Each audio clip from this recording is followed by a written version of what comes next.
રાજકોટથી સમાચાર રાજકોટમાંથી પકડાયેલા 3 આતંકવાદીને સેશન્સ કોર્ટે અંતિમ શ્વાસ સુધી કારાવાસની સજા ફટકારી છે।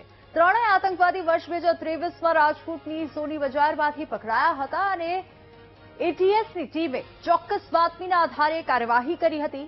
અબ્દુલ શુકર અને અમન સિરાજ મલિક અને સૈફ નવાજ નામના ત્રણેય આતંકીઓ 6 મહિના સુધી રાજકોટ સોની બજારમાં રહીને કારીગર તરીકે કામ કરતા હતા।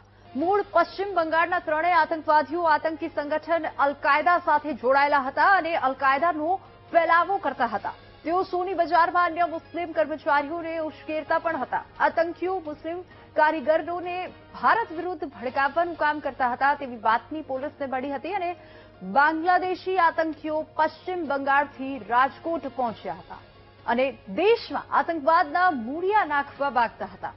કટ્ટરપંથી ત્રણેય આતંકવાદીઓનો ગુજરાત એટીએસની ટીમે પર્દાફાશ કર્યો હતો। તે સમયે એટીએસની ટીમે ત્રણેય આતંકીઓ પાસેથી એક પિસ્તોલ સહિત 10 કારતૂસ જપ્ત કર્યા હતા। સરકાર તરફે આપણે દલીલ કરી હતી કે આ કોઈ દારૂનું વ્યસન નથી કે સિગરેટનું વ્યસન નથી કે કોઈ માદક પદાર્થનું વ્યસન નથી કે 2-4 દિવસ માટે એને લીધું અને લત પડી જાય। જે માણસ પિસ્તોલ અને કારતૂસ લઈને પોતાની બેગમાં લઈને જતા હોય, રાહતે હિદાયત નામની આવી પ્રવૃત્તિઓ કરતા હોય, મુસ્લિમોને ભડકાવતા હોય, એને ઘણા મહિનાઓથી આ પ્રકારની ટ્રેનિંગ મળેલી હોય।